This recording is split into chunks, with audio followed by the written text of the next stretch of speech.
वीर को ठंडक महसूस हुई। ये अब मजेदार नहीं था। मयंक मनचंदानी की मेंटल एंड्योरेंस लगभग वीर जितनी ही अच्छी थी, लेकिन मयंक मनचंदानी ग्रीन स्वॉर्ड से नाटकीय रूप से प्रभावित हुआ था। वीर को समझ नहीं आ रहा था कि हो रहे बदलावों के साथ क्या किया जाए।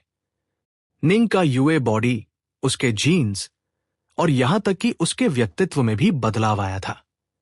वीर विश्वास नहीं कर सकता था कि मयंक मनचंदानी अब पूरी तरह से गुलाबी रंग के कपड़े पहनता था और उसका व्यक्तित्व अचानक इतना संवेदनशील हो गया था। वो अब बहुत कायर था और उसने अपना सारा डिसाइसिवनेस खो दिया था। वो अब मयंक मनचंदानी जैसा नहीं दिखता था।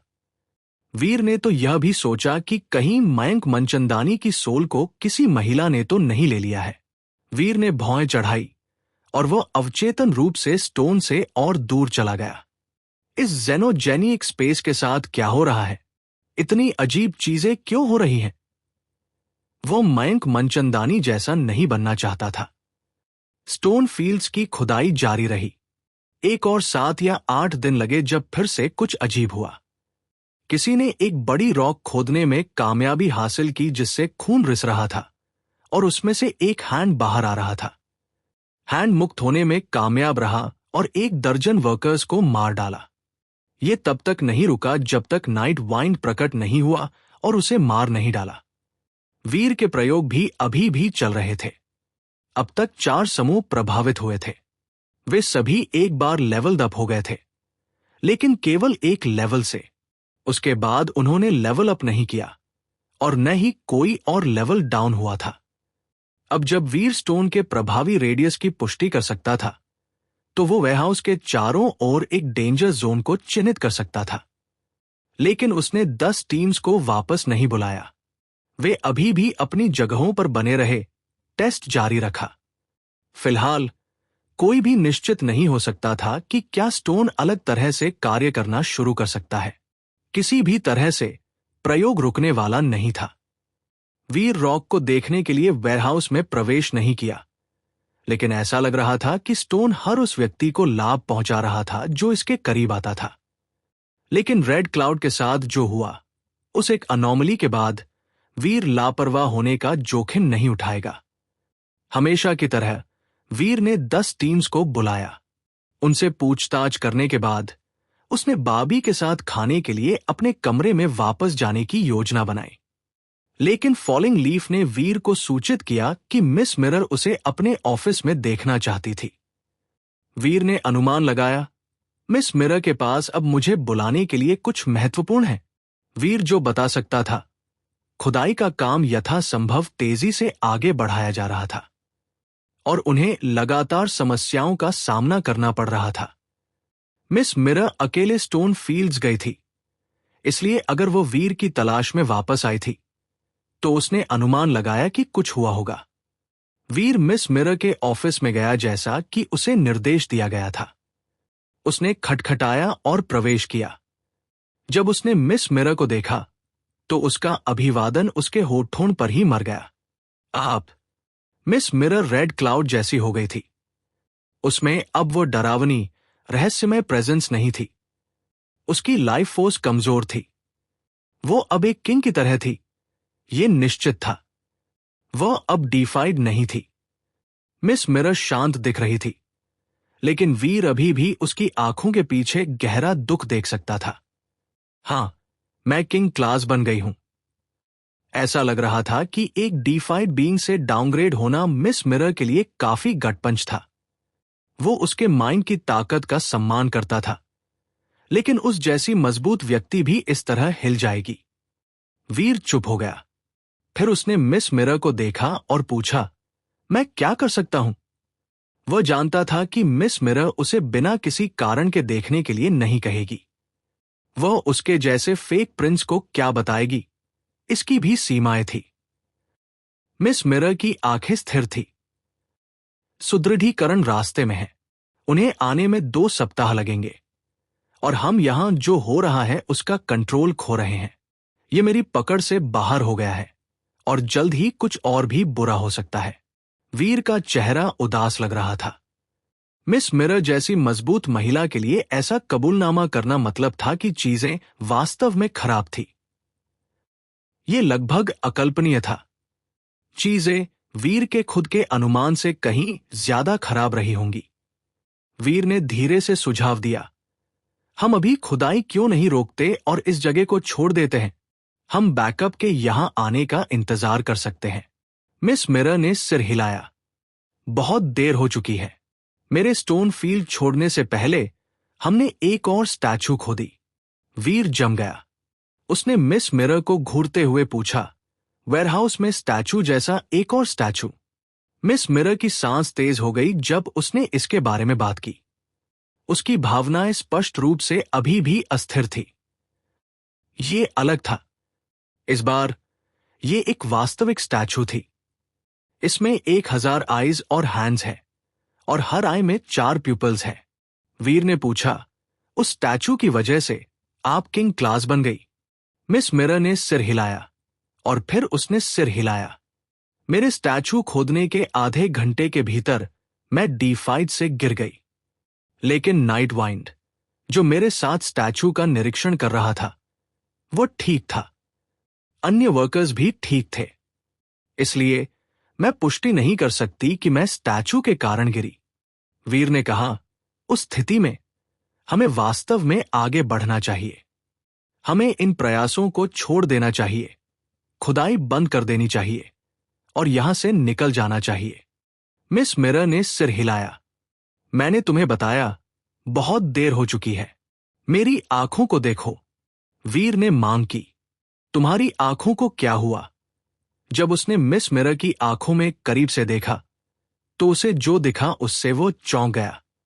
मिस मिरर की कभी सुंदर आंखें थी जो फोनिक्सेस जैसी दिखती थी। उसकी प्यूपल्स काली थी, लेकिन अब वे लाल थी और इसके अलावा प्यूपल्स को आधा काट दिया गया था। 4 लाल प्यूपल्स एक गहरी परेशान करने वाली दृष्टि थी। वीर ने पूछा, क्या वे प्यूपल्स स्टैचू के समान हैं? मिस मिरर ने सिर हिलाया। जिस किसी ने भी उस जीव को देखा, जिसमें मैं और नाइट वाइंड शामिल हैं, वो ऐसा दिखता है। अगर हम स्टैचू से बहुत दूर भटक जाते हैं तो हम उन एडिक्ट्स की तरह काम करेंगे जिन्हें एक फिक्स की आवश्यकता होती है। हम स्टैचू से जितना दूर जाते हैं, भावना उतनी ही मजबूत होती जाती है। स्टोन फील्ड्स में खुदाई करने की हमारी इच्छा अप्रतिरोध्य हो जाती है। तुम्हें उस खुजली को दूर करने के लिए खुदाई करते रहना होगा। आग्रह को संतुष्ट करने का एकमात्र तरीका प्लाव करना है। ये एकमात्र चीज है जो हमें बेहतर महसूस कराती है। वीर का चेहरा उदास लग रहा था। इस जगह के बारे में सब कुछ बहुत डरावना था। यहां तक कि D5 भी बिना ये जाने प्रभावित हो रहे थे कि कैसे या क्यों। वीर उस जगह पर अपनी सुरक्षा सुनिश्चित नहीं कर सकता था। वीर ने फिर से पूछा, मैं तुम्हारे लिए क्या कर सकता हूं? स्थिति हर किसी के कंट्रोल से परे थी। उसे यकीन नहीं था कि वह कोई मदद कर सकता है। अगर वह चुन सकता तो उसने जेनोजेनिक स्पेस छोड़ दिया होता। वह जितना दूर जाता उतना ही अच्छा होता। मिस मिरर ने जवाब देना शुरू कर दिया, लेकिन अचानक ऑफिस के दरवाजे जोर से खुल गए। नाइट वाइंड अंदर भागा। वीर ने नाइट वाइंड की आंखों को देखा। उसकी प्यूपल्स लाल हो गई थी और उसे भी डबल ट्रबल प्यूपल्स का एक मामला था। मिस मिरर ने नाइट वाइंड को देखते हुए पूछा, क्या हुआ? नाइट वाइंड ने तनावपूर्ण आवाज में समझाया, हमने स्टोन फील्ड में स्टोन डोर्स खोले हैं। वे बहुत बड़े हैं, जैसे कि वे किसी विशाल प्राचीन सिटी की ओर ले जाते हैं। नाइट वाइंड का चेहरा कसा हुआ और चिंतित था और वह अपने साथ एक वीडियो भी लाया था। जब वह वीडियो चलाया गया तो वीर नाइट वाइंड के भाव को समझ गया। वीडियो की शुरुआत में एक स्टोन पाथ दिखाया गया जो निश्चित रूप से वह सड़क रही होगी जिसे खोदा गया था। वीर नहीं जानता था कि उन्होंने खुदाई कहां से शुरू करने के लिए कैसे चुना, लेकिन यह स्पष्ट रूप से एक रैंडम डिसीजन नहीं था। उन्होंने किसी तरह ठीक ठीक पता लगा लिया था कि खुदाई कहां से शुरू करनी है। पहले हेल ने बड़े पैमाने पर खुदाई स्थलों को नियंत्रित किया था। जब मिस मिरर और उसके लोग पहुंचे तो उन्होंने जल्दी से ऑपरेशंस के स्केल को कम कर दिया। अब खुदाई 3 स्थानों पर की जा रही थी और बीच वाला वह स्थान होना चाहिए था जहां उन्होंने शुरू किया था। जैसे ही वीडियो आगे बढ़ा, इसने कई जटिल स्टोन पाथ्स का खुलासा किया जो तब तक विभाजित होते रहे जब तक कि स्टोन रोड एक बड़े रूम का खुलासा करने के लिए खुल नहीं गई। वहां वीर ने खुद को उस स्टैचू को देखते हुए पाया जिसका उल्लेख मिस मिरर ने किया था। यह 10 मीटर ऊंचा था। वीर ने पहले जो कुछ स्टैचूज देखे थे उनकी तुलना में यह बहुत बड़ा नहीं था, लेकिन यह बिल्कुल काला था और इसकी बनावट इसके चारों ओर की रॉक्स के समान थी। स्टैचू में एक आदमी को पैर पार करके बैठे हुए दिखाया गया था। उसकी आर्म्स भी क्रॉस थी, जिससे एक शेप बन रहा था।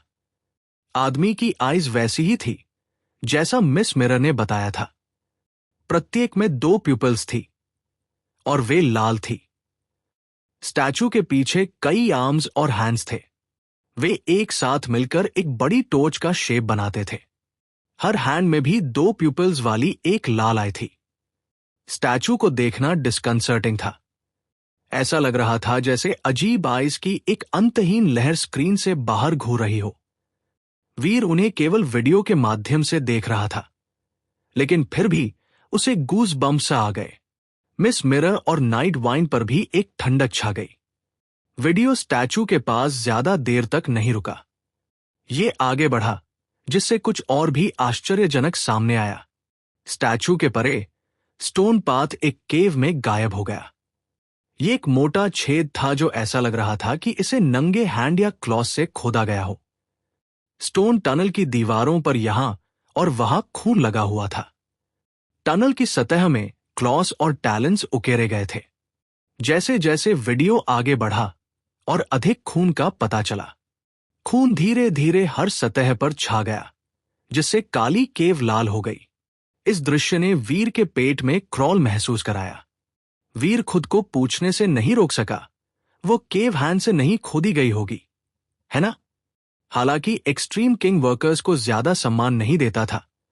वे केवल उन लोगों को काम पर रखते थे जो कम से कम मार्क्विसेस थे। उन लोगों को अपनी जातियों के भीतर मजबूत माना जाता था। उनके वेपन्स लेजेंडरी ट्रेजर्स नहीं हो सकते थे, लेकिन वे सभ्य होने चाहिए थे। यहां तक कि अगर वे अपने टूल्स नहीं लाए थे, तो एक्सट्रीम किंग ने उन्हें जेनोजेनिक ट्रेजर्स प्रदान किए होंगे। उन्हें वह टनल खोदने के लिए अपने हैंड्स का उपयोग नहीं करना पड़ा होगा, लेकिन पीछे छूटे मार्क्स और स्क्रैचेस के आधार पर टनल स्पष्ट रूप से क्लॉज और हैंड्स का काम था। इसे टूल्स से नहीं खोदा गया था। मिस मिरर और नाइट वाइन ने उलझन भरी निगाहों से वीडियो को देखा। उन्होंने वीर के सवाल का जवाब नहीं दिया। हालांकि वीर उनकी पुष्टि के बिना भी जानता था कि यह सच था। उसने वीडियो को थोड़ी देर और देखा और उसने जल्द ही एक गाय के सिर वाले एक मृत मार्कीस को देखा। हैंड्स के बजाय आदमी की आर्म्स के अंत में केवल गोरे का एक मुड़ा हुआ मांस था। स्क्रेप्ड फ्लेश के माध्यम से बोन के टुकड़े बाहर निकले हुए थे। इस दृश्य को देखकर वीर अपनी कल्पना को रोक नहीं सका कि क्या हुआ था। गाय के सिर वाले आदमी ने अपने हैंड से उन्मादी रूप से खुदाई की थी, जिससे उसके फिंगर्स कठोर स्टोन पर घायल हो गए थे। और फिर भी यह नहीं रुका। यह उन्मत्त ऊर्जा के साथ खुदाई करता रहा। आखिरकार आदमी के हैंड्स नब्ज में पीस दिए गए थे। वो खून बहने से मर गया था। वीडियो वहां नहीं रुका और ग्रिस्टली साइट खुद को बार बार दोहराता रहा। वीर ने केव में बिखरे हुए अधिक से अधिक मृत बॉडीज को देखा। वे सभी एक ही पोजीशन में थे। वे आगे झुके हुए थे, अपनी नष्ट हो चुकी हैंड्स को दीवारों के खिलाफ दबा रहे थे। कुछ ने अपनी पाल्म्स को श्रेडेड कर दिया था, जबकि अन्य की पूरी आर्म्स गायब थी। मरने के बावजूद उन्होंने अभी भी अपनी खुदाई की पोजीशंस को बनाए रखा। उनके चेहरे बहुत भावुक दिख रहे थे, जैसे कि वे जो कर रहे थे उसके बारे में उत्साहित थे, लेकिन उस पैशन के बीच डर की उपस्थिति भी थी। ये एक आतंक था जो उनकी बोन्स में गहरा था। वीर उन मृत चेहरों पर उकेरी गई सभी भावनाओं की व्याख्या नहीं कर सका, लेकिन उसका पेट ऐंठ गया और उसकी पीठ पर एक ठंडी पसीना आ गया। मृत वर्कर्स की आईज सभी खुली थी, जो उनके डुअल रेड प्यूपल्स को उजागर कर रही थी। स्टोन पाथ अब वास्तव में एक पाथ नहीं था, यह खून से खोदी गई एक लंबी ग्रेव जैसा था। इतने सारे ड्यूक्स और मार्क्विसेस उस स्टोन पाथ पर मर गए थे, और पाथ जितना आगे गया दृश्य उतने ही खराब थे। वीडियो के अंत में एक स्टोन डोर था। जैसा कि नाइट वाइन ने कहा, डबल डोर एक सिटी के एंट्रेंस जैसा दिखता था। डोर के दोनों किनारे क्रिम्सन थे, जैसे कि वे जमे हुए खून से बने हों। डोर पर कई अर्धगोलाकार मार्क्स भी थे, जो फिंगरनेल्स द्वारा छोड़े गए स्क्रैप्स थे। डोर 10 मीटर ऊंचा था, और चूंकि उन्होंने डोर की सतह तक खुदाई की थी, इसलिए डॉफ्रेम के चारों ओर केवल रॉक थी। उन डोर्स के परे क्या था यह देखना असंभव था, लेकिन जो डोर के सामने पड़ा था उसने वीर को ठंडक दी। कई वर्कर्स डोर के सामने फैले हुए थे, जैसे कि हेल के डीमन से भागने की कोशिश कर रहे हों। उनकी मृत आर्म्स उनके सामने दर्दनाक रूप से फैली हुई थी, जो किसी गैरमौजूद सैल्वेशन तक पहुंचने की कोशिश कर रही थी। उनके नेल्स टूटे हुए थे और उनकी बोन्स टूटी हुई थी। उनके हैंड्स पर लगे खून ने डोर को रंग दिया था, लेकिन उनमें से कोई भी डोर को खोल नहीं पाया था। वर्कर्स इतने लंबे समय तक चले थे, लेकिन वे सभी इस डोर के सामने मर गए थे। ईवल डोर के सामने बॉडीज के चारों ओर खून जमा हो गया था। डोर नरक के एंट्रेंस की तरह ठोस और गतिहीन खड़ा था। नाइट वाइन का चेहरा भयानक लग रहा था। वे सब मर चुके हैं, कोई भी जीवित नहीं बचा है, और वे अंत तक पागल हो गए थे। वे बस खोदते रहे और खोदते रहे। वे रॉक्स कठोर हैं, और उन्हें टूल्स के साथ भी खोदना अविश्वसनीय रूप से कठिन है। जब उन्होंने अपनी फिंगर्स का उपयोग खोदने के लिए किया, तो उन्होंने बहुत जल्दी खून बहना शुरू कर दिया। लेकिन जब खून स्टोन को छुआ, तो ऐसा लग रहा था कि स्टोन नरम हो गया। वे इसे खोद सकते थे, लेकिन फिर भी उन्हें चोट लगी। वे तब तक खोदते रहे जब तक कि वे खून बहने से मर नहीं गए। नाइट वाइन की आवाज कांप रही थी। भले ही वह एक डीफाइड था जिसने कई लाइफ एंड डेथ सिनारियोज देखे थे, उसने जो देखा था वो उसे भी नाइटमेयर्स देगा। वीर बीमार महसूस कर रहा था। ये जगह कर्स है। उसे बस बार्बी को पकड़कर भाग जाने की तीव्र इच्छा हुई। हालांकि उनके पास रेड बर्ड था, इस जगह के बारे में कुछ ऐसा था जो बस गलत था। यहां तक कि मिस मिरर, जो एक मजबूत डीफाइड थी, भी प्रभावित हुई थी। पूरी संभावना थी कि रेड बर्ड उस पावर से नहीं बच पाएगा जो ये भयानक चीजें कर रही थी। वीर ने फैसला किया, भागो, हमें भागना होगा। हम इस भयानक जगह पर अब और नहीं रह सकते। वो इस जगह को छोड़ने जा रहा था। चाहे कुछ भी हो जाए, वह चला जाएगा, भले ही मिस मिरर उसे रोकने की कोशिश करे। मिस मिरर ने अचानक डर में फुसफुसाया, वीर की आईज को देखते हुए। उसके चेहरे पर डर भर गया था। तुम्हारी आईज। वीर का दिल उछल पड़ा। मेरी आईज को क्या हुआ? वो जानता था कि यह बुरा था। बिना किसी हिचकिचाहट के वीर ने खुद को देखने के लिए एक वाटर मिरर बनाने के लिए अपना हैंड हिलाया। उस क्षण वीर को लगा जैसे डर उसकी बोन्स में गहरा उतर गया हो। उसकी काली आईज लाल हो गई थी, और इसके अलावा प्रत्येक प्यूपल के केंद्र से एक फिशर चल रही थी। सर्कुलर प्यूपल्स गोर्ड शेप्ड बन गई, और वे धीरे धीरे आधी में विभाजित हो रही थी।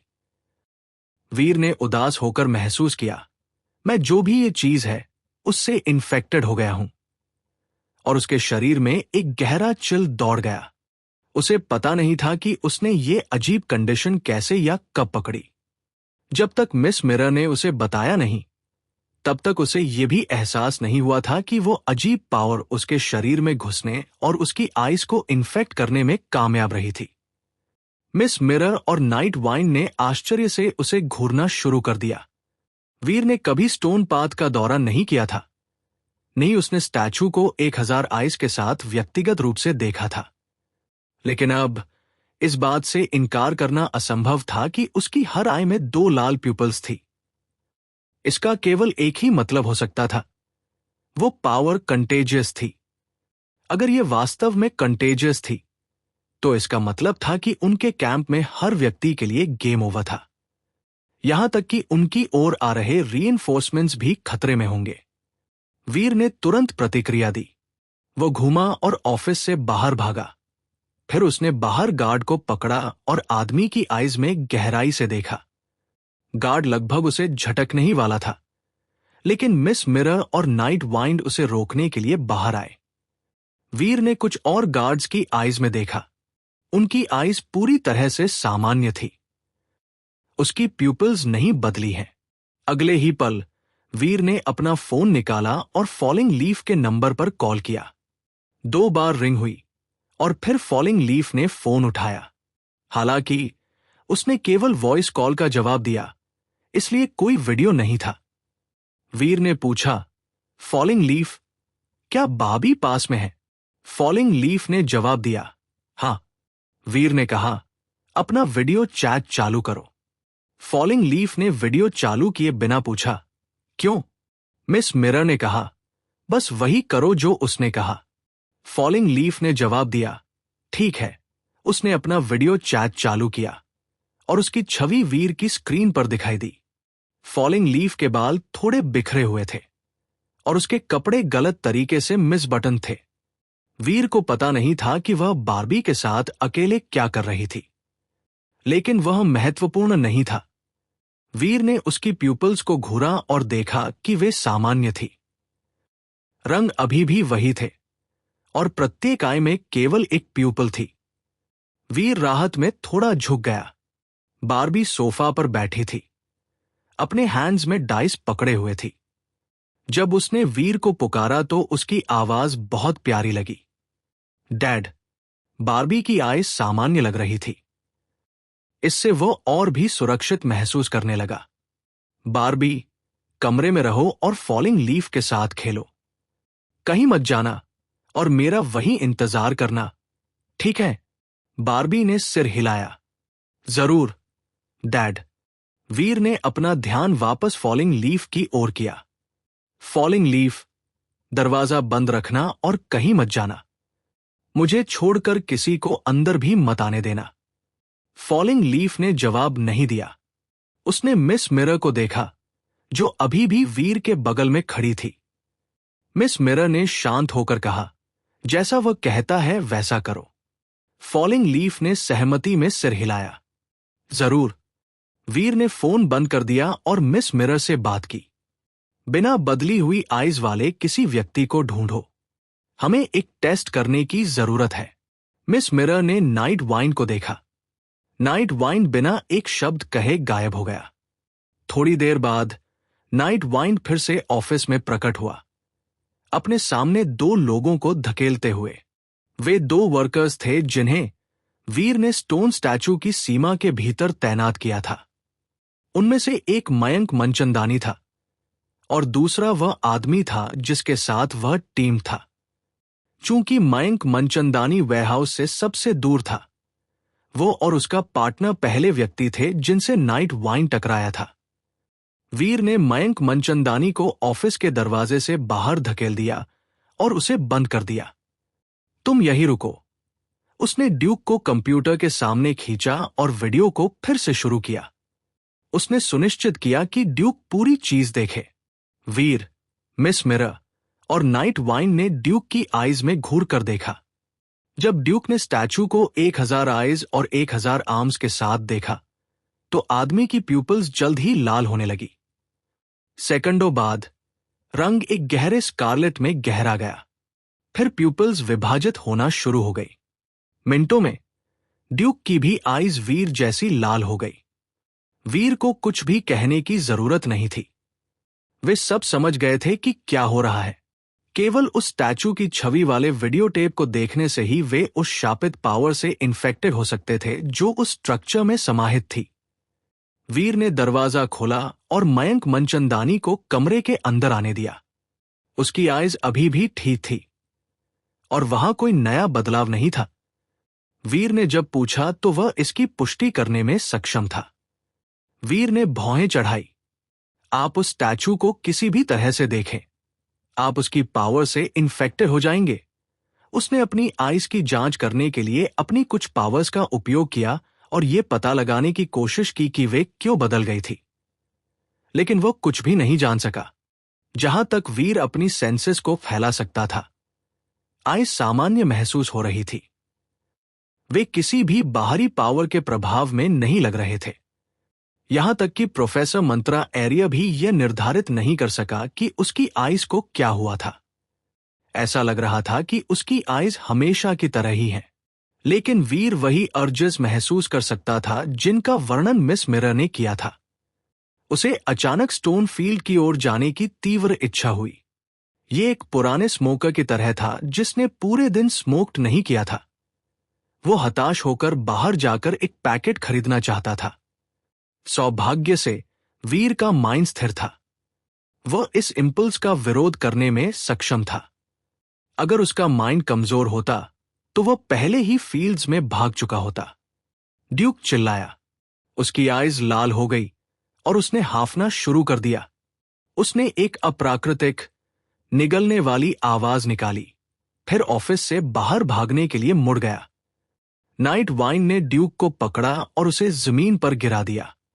उसने उसे जगह पर बंद रखने के लिए एक सब्सटेंस चेन का इस्तेमाल किया।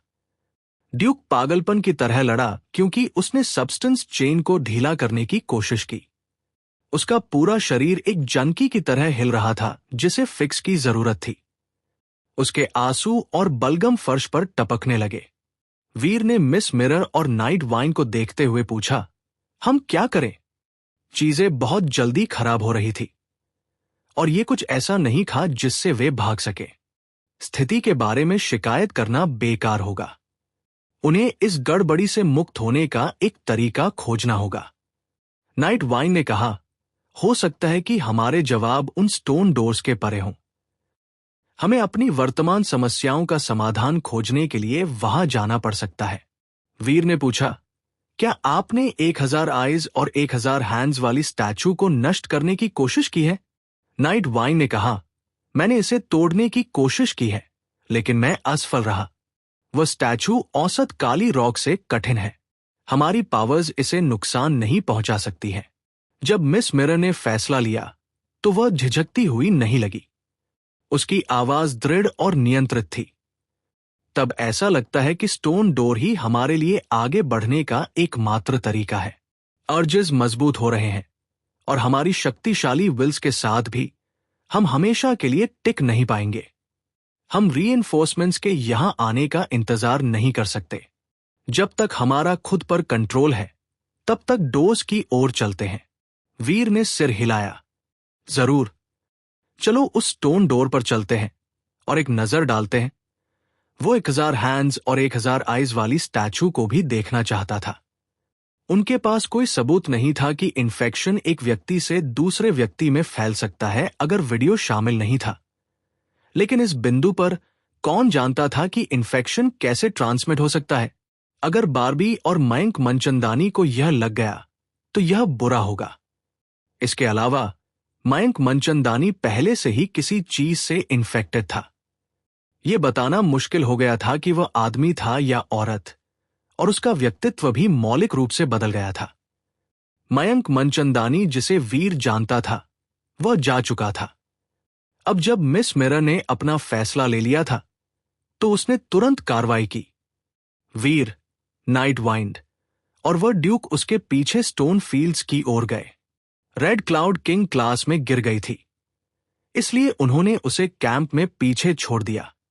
उसने अभी तक स्टैचू को नहीं देखा था, इसलिए फिलहाल उसकी आय सामान्य रही। उनके साथ आने और खुद को खतरे में डालने के बजाय मिस मिरर ने उसे उनके जाने के दौरान कैंप का चार्ज लेने का निर्देश दिया। स्टोन पाथ बिल्कुल वैसा ही था जैसा वीडियो में दिखाया गया था। यह शुरुआत में अनरिमार्केबल था और वीर और अन्य लोग 1000 हैंड्स और 1000 आइज वाली स्टैचू तक पहुंचे। लेकिन वीर स्पष्ट रूप से महसूस कर सकता था कि वह स्टैचू के जितना करीब जाता गया, अजीब इंपल्सेस उतने ही मजबूत होते गए। जब वीर ने अपनी आइज उस परेशान करने वाली स्टैचू पर डाली तो वह भावना इतनी मजबूत थी कि उसे भी हिला दिया। जैसे ही अनगिनत आइज उसकी जांच कर रही थी, वीर को ऐसा लगा जैसे कोई गोस्ट वास्तव में उसे घूर रहा हो। यह भावना वीडियो देखते समय महसूस हुई भावना से 100 गुना अधिक थी। ऐसा लगा जैसे गोस्ट्स की एक अंतहीन धारा उसे निगलने के लिए हैंड से सीधे बाहर आने वाली है। वीर ने स्टैचू के पीछे के रहस्यों को देखने की उम्मीद में अपनी पर्पल आई बटरफ्लाई को एक्टिवेट किया। बैंगनी प्यूपल ने वीर की आई पर दावा किया। 4 घूमती हुई पेटल्स बन गई। वीर ने गहरी सांस ली और अपनी गेज को स्टैचू पर मोड़ दिया। उस पल वीर को ऐसा लगा जैसे वो हेल से ही एक डीमन को देख रहा हो। इससे पहले कि वह उसे अच्छी तरह से देख पाता, उसकी दाहिनी आई में दर्द उठा। उसकी पाल्म्स पर एक गीलापन छा गया, जैसे कि उसके हैंड्स खून से ढके हों। वीर का चेहरा बदल गया। उसने खुद को स्टैचू को देखना जारी रखने के लिए मजबूर किया, लेकिन तभी उसे एहसास हुआ कि यह दृश्य उसे अंधा करने वाला था। उसने अपनी गेज को दूर खींच लिया। पर्पल आई बटरफ्लाई के अभी भी एक्टिवेटेड होने के कारण स्टैचू की ओर वापस मुड़ने की हिम्मत नहीं की। मिस मिरर और नाइट वाइंड ने वीर को देखा।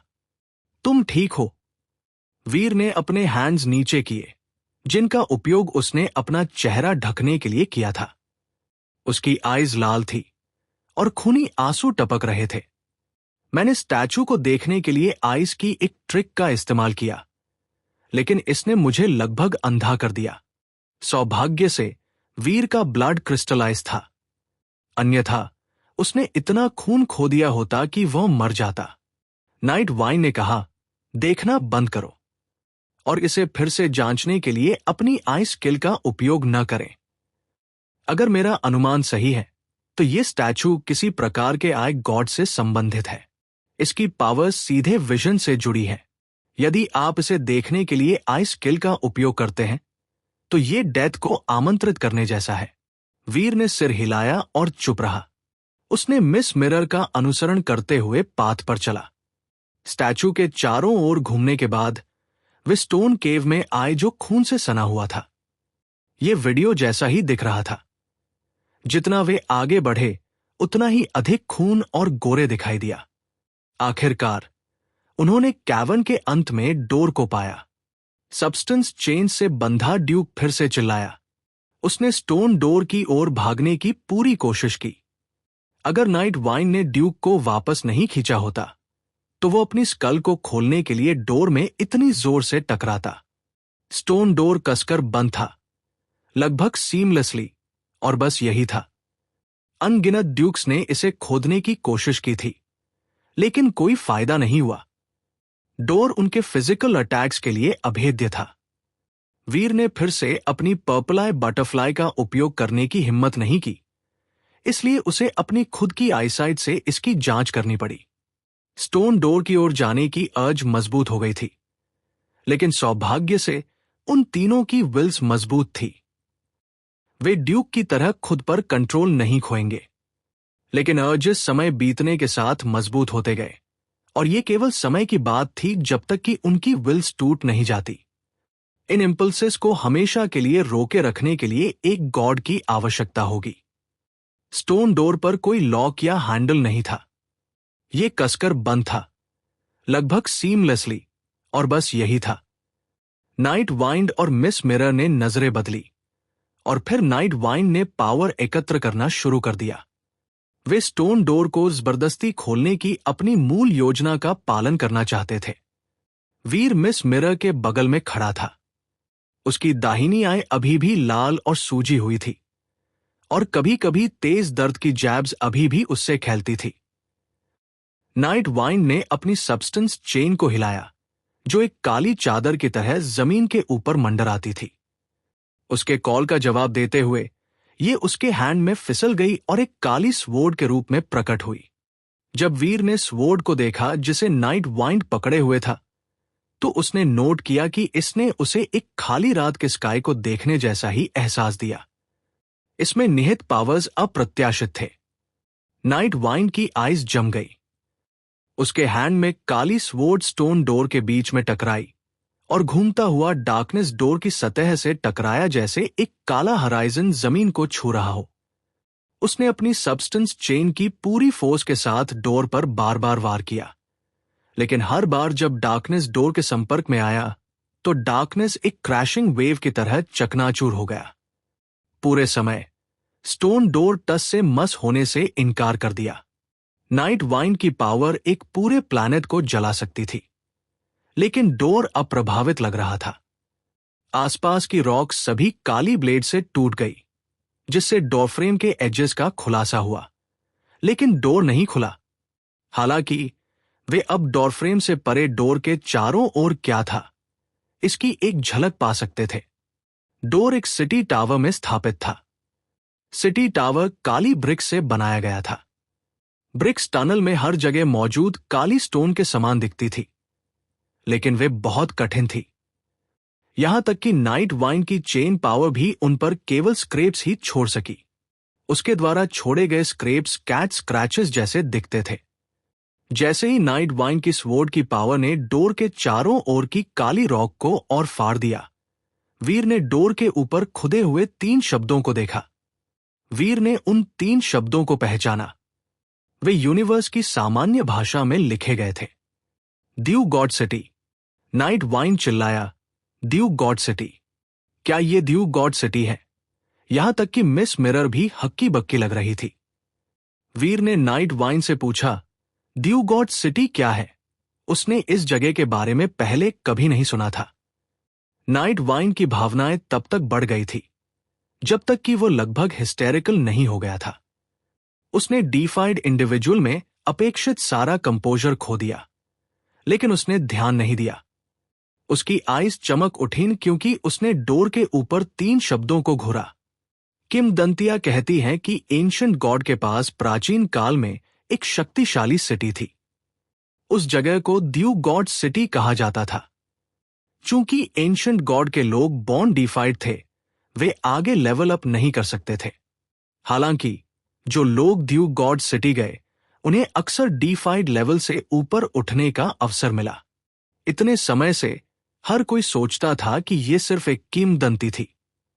कोई भी पुष्टि नहीं कर सका कि ड्यू गॉड सिटी वास्तव में मौजूद थी। अगर यह एंशिएंट गॉड की असली ड्यू गॉड सिटी है, तो यह समझाता है कि हमारे साथ इतनी अजीब चीजें क्यों हुई हैं, और शायद यहां हमारे लिए मजबूत बनने का एक मौका है। नाइट वाइन ने डोर को बहुत उत्साह से देखा। ऐसा लग रहा था कि वह उस खतरे को भूल गया था जिसमें वे थे। वीर नाइट वाइन को उसकी खुशी के लिए दोषी नहीं ठहरा सकता था। यहां तक कि जब सेक्रेड पावर में था, तब भी कई एलीट्स अंतिम स्टेप तक पहुंचने में सक्षम नहीं थे। यहां तक कि भयानक रूप से शक्तिशाली एंशिएंट वाटर गॉड भी अपने डीफाइड स्टेटस से ऊपर नहीं उठ पाया था। इसके बजाय वो ब्लड रेन के रूप में समाप्त हो गया, जिसने दुनिया को मॉइस्चराइज किया। डीफाइड एलीट्स के विशाल बहुमत के लिए जीन हॉल से गुजरकर गॉड स्पिरिट बनने की सफलता की संभावना व्यावहारिक रूप से माइक्रोस्कोपिक थी। अगर ड्यू गॉड सिटी एक तरीका था जिसमें कोई गॉड स्पिरिट बन सकता था, तो ये किसी भी डीफाइड के लिए लुभावना होगा। डीफाइड एलीट्स अभी भी सिर्फ लोग थे, और वे बीमार हो सकते थे और मर सकते थे। वे इमॉर्टल नहीं थे। यहां तक कि सेक्रेड लीडर भी इमॉर्टैलिटी की तलाश कर रहा था। डीफाइड एलीट्स के लिए यह स्वाभाविक था कि वे इसे चाहते थे। वीर ने भौहें चढ़ाते हुए कहा, अगर ड्यू गॉड सिटी लोगों को गॉड स्पिरिट्स में बदल सकती है, तो एंशिएंट गॉड 3 सबसे शक्तिशाली रेसेस में से एक नहीं होगा। मिस मिरर ने 3 शब्दों को देखा और कहा, ड्यू गॉड सिटी सिर्फ एक किंवदंती है। इस सिटी पर ड्यू गॉड सिटी शब्द लिखे हैं, लेकिन इसका कोई सबूत नहीं है कि यह वास्तव में हमारी किंवदंतियों का सिटी है। अगर यह असली ड्यू गॉड सिटी होती, तो इसे यहां क्यों दफनाया जाता? हमें इसके बारे में सोचने की जरूरत है। हमें सावधान रहने की जरूरत है। हम शहर में दाखिल नहीं हो सकते। इसके बारे में बात करना बेकार है। वीर ने अखंड शहर के दरवाजे को देखते हुए कहा। नाइट वाइन की शक्ति मजबूत थी, और यह वीर की क्षमताओं से कहीं ज्यादा थी। अगर night wine Duke God city का दरवाजा खोलने में विफल रहा था तो वीर के पास कोई मौका नहीं था, और मिस मिरर तो किंग क्लास में आ चुकी थी। उनके पास सच में कोई विकल्प नहीं लग रहा था। नाइट वाइन का दिल उछल पड़ा। उसकी अंधेरे की तलवार ने फिर से वार किया, लेकिन इस बार वो दरवाजे को निशाना नहीं बना रहा था। उसने अपना ध्यान चारों ओर की चट्टानों की ओर मोड़ा और उस बुर्ज को पूरी तरह से खोद निकालने की योजना बनाई जिसमें दरवाजा लगा हुआ था। वीर और मिस मिरर पीछे हट गए और देखने लगे। चूंकि दरवाजा पार नहीं किया जा सकता था, वे कोई विकल्प नहीं सोच सकते थे। नाइट वाइन की योजना एक हताश आखिरी कोशिश थी, न कि एक सोची समझी रणनीति। अंधेरे की सब्सटेंस चेन्स काली चट्टानों पर कोड़े मारती रहीं और चट्टानें टूट कर बह गई। बुर्ज के अधिक से अधिक भाग सामने आते गए। वीर को नहीं पता था कि बुर्ज में कभी कितनी मंजिलें थी, और ऐसा इसलिए था क्योंकि बुर्ज को वास्तव में आधे में काट दिया गया था। ऐसा लग रहा था जैसे पूरी इमारत को एक विशाल तलवार से काट दिया गया हो। सामने के पत्थर के खंभे सभी कट गए थे। खंभे लंबे से छोटे तक सुचारू रूप से गिर गए, जैसे कि ये एक बहुत साफ कट था। पत्थर के खंभे एक पानी की टंकी से भी मोटे थे। खंभों की कई पंक्तियां थी और हर पंक्ति में दर्जनों खंभे थे। वे तीनों टूटे हुए बुर्ज को चौड़ी आंखें करके घूर रहे थे। नाइट वाइन ब्रह्मांड के शीर्ष D5 में से एक नहीं था, लेकिन वह किसी भी माप से कमजोर नहीं था। उसकी पूरी D5 पावर द्वारा समर्थित हमले शहर की ईंटों पर केवल छोटी खरोंचें ही छोड़ पाए थे। एक ईंट को भी काटना उसकी क्षमताओं से कहीं परे होगा। इसे ध्यान में रखते हुए यह कल्पना करना कठिन था कि इस पूरे बुर्ज को साफ काटने के लिए किस तरह की शक्ति की आवश्यकता रही होगी। इसके बारे में सोचना भी डरावना था। शुरुआत में वीर को ज्यादा उम्मीद नहीं थी कि वे ड्यूक गॉड सिटी में ऊपर से दाखिल हो पाएंगे। निश्चित रूप से इतने बड़े और शक्तिशाली शहर में किसी तरह का प्रतिबंध या प्रतिबंधात्मक शक्ति होगी। यह उस तरह की जगह नहीं थी जहां आप बस दीवार पर चढ़कर अंदर जा सके। लेकिन अब बुर्ज टूट गया था और जगह के प्रतिबंधात्मक गुण लंबे समय से छोड़ दिए गए होंगे। इसका मतलब है कि प्रवेश पाना वीर ने जैसा कल्पना की थी उससे कहीं ज्यादा आसान होगा। शहर के बुर्ज का ऊपरी आधा हिस्सा गायब था। नाइट वाइन ने विभिन्न दिशाओं में चट्टानों को काटा, लेकिन उसे बुर्ज का दूसरा आधा हिस्सा नहीं मिला। बुर्ज का निचला आधा हिस्सा मलबे से भरा हुआ था, और इसलिए नाइट वाइन ने अपनी अंधेरे की सब्सटेंस चेन को घुमाया। उसने पत्थरों को रास्ते से हटा दिया, जिससे उन तीनों के बुर्ज में दाखिल होने के लिए एक रास्ता साफ हो गया। बुर्ज के बचे हुए आधे हिस्से में देखने के लिए कुछ खास नहीं था।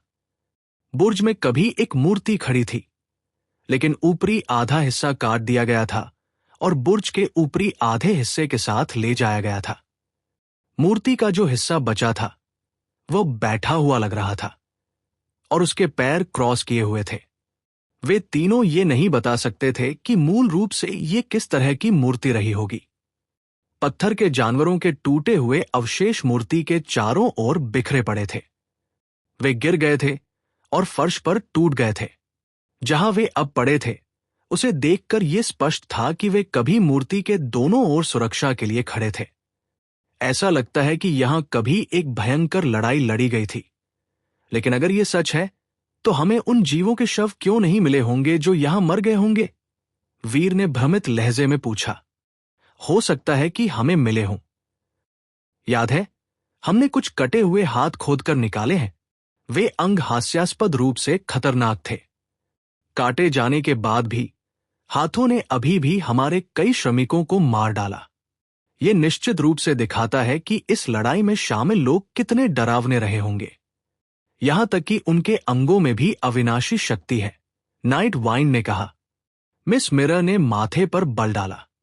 उसने ड्यूक गॉड सिटी की ओर देखा और कहा, अगर यह वास्तव में ड्यूक गॉड सिटी है तो यह एंशिएंट गॉड के लिए पवित्र स्थान रहा होगा।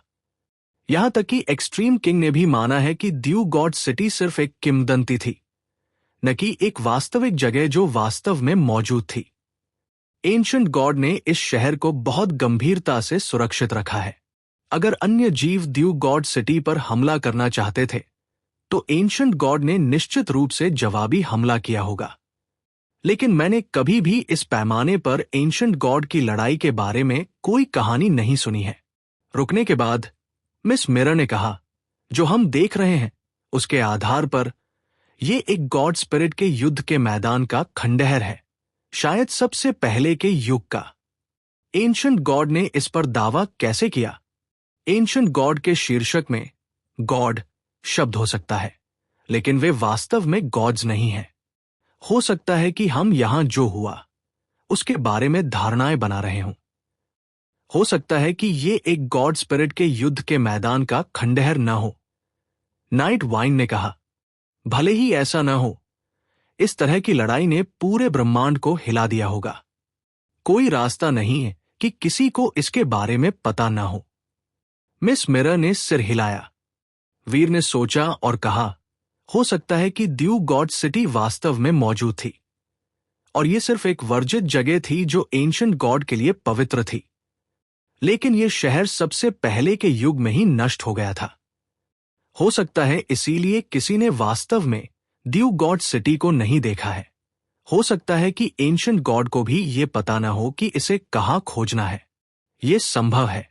एंशिएंट गॉड और वेरी हाई हमेशा इतने गुप्त और रहस्यमय होते हैं। वे दोनों रेसेस सेक्रेड एरा में पहले से ही मौजूद थी और वे पहले से ही बहुत शक्तिशाली थी, लेकिन वे सेक्रेड द्वारा दबा दिए गए थे। वे इतने प्रसिद्ध नहीं थे जितने कि वे अभी हैं। मिस मिरर ने सोच में सिर हिलाया।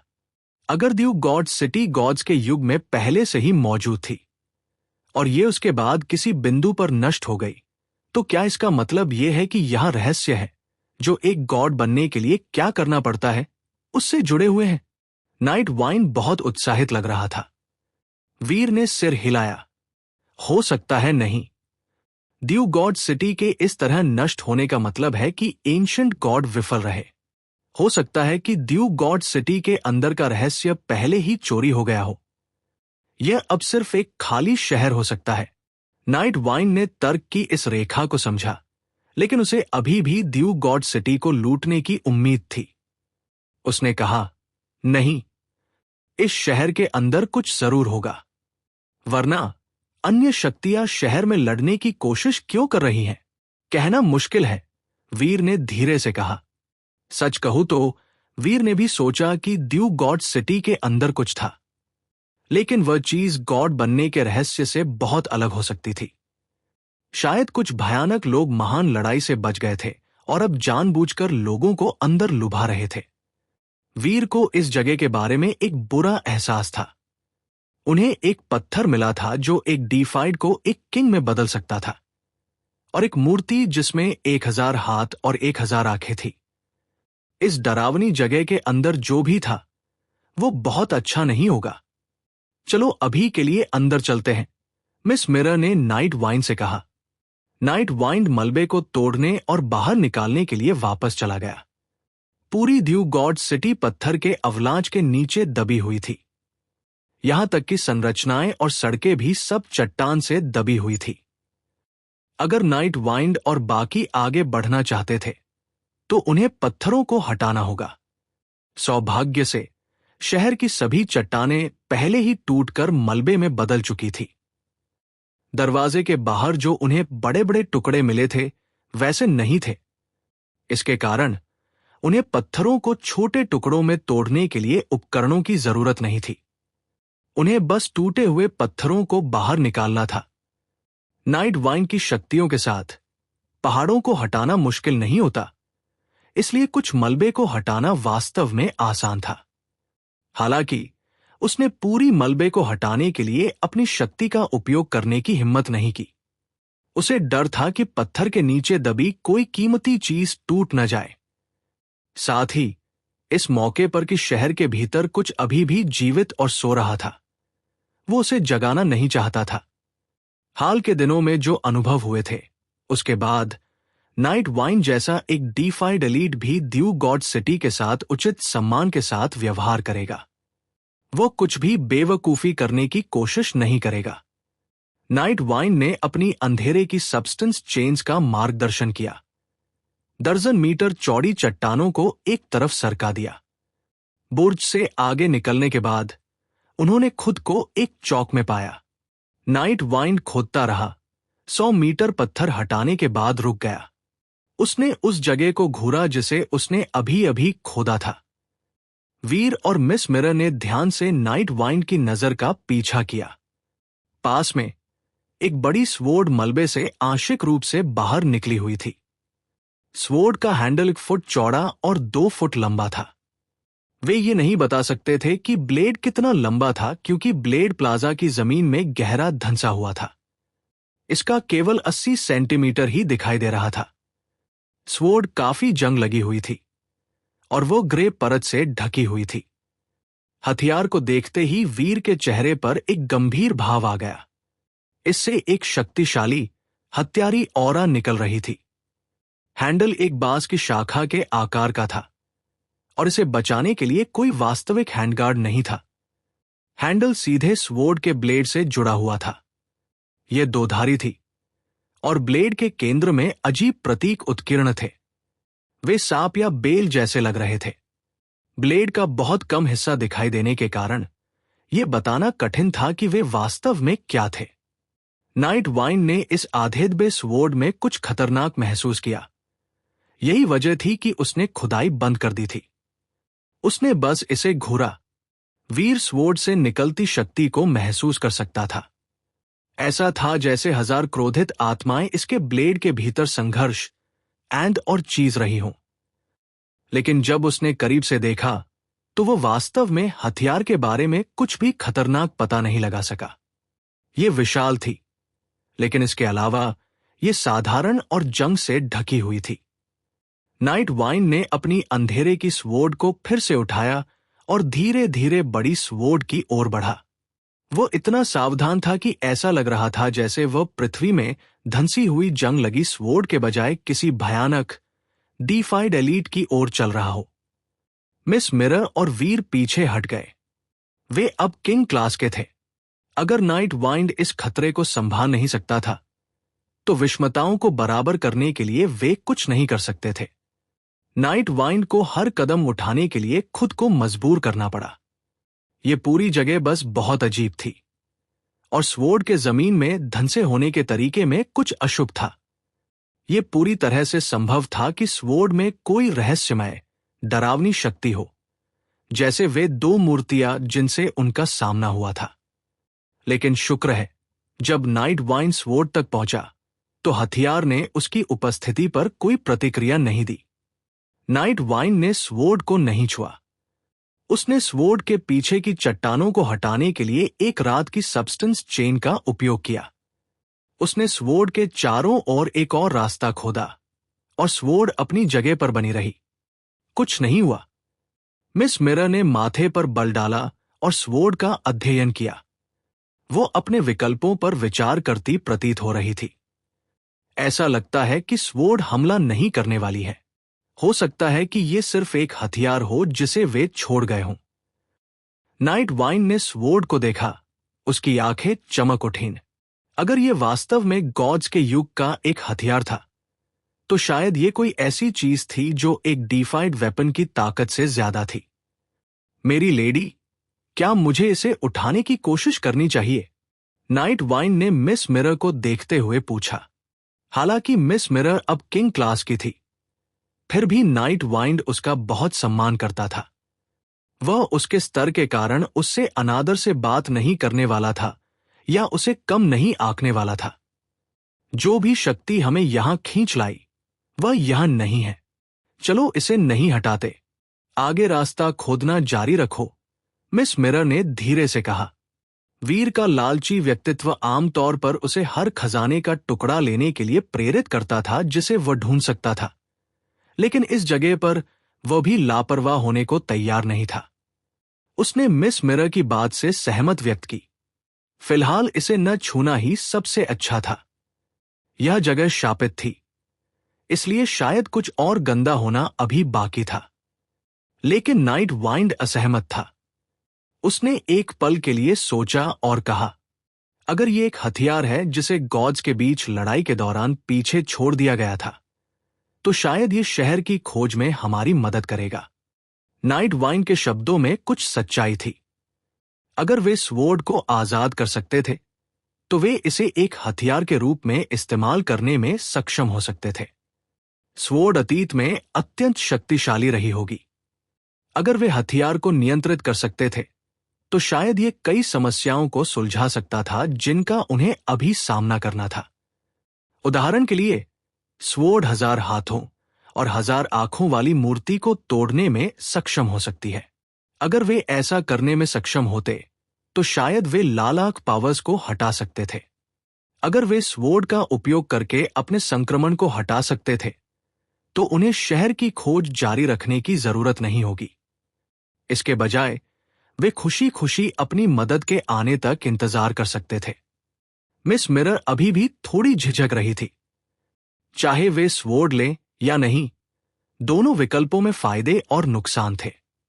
ये किसी भी तरह से एक जोखिम था। शर्त जीतने पर शानदार इनाम मिलेंगे, लेकिन अगर वे हार गए तो ये उनकी स्थिति को और भी बदतर बना देगा। चलो आगे बढ़ते रहते हैं। मिस मिरर ने नाइट वाइन को स्वॉर्ड को छूने की इजाजत नहीं दी। अगर कोई जोखिम था, तो वे हारने वाले छोर पर हो सकते थे।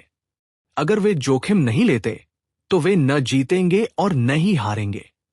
अगर वीर पर चुनाव होता, तो वह भी उस स्वॉर्ड के साथ अपनी किस्मत नहीं आजमाता। उसका मानना था कि यह बहुत जोखिम भरा था।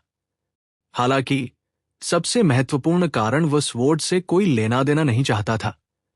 वो ये था कि मयंक मनचंदानी और छोटी हरी स्वॉर्ड के साथ क्या हुआ था।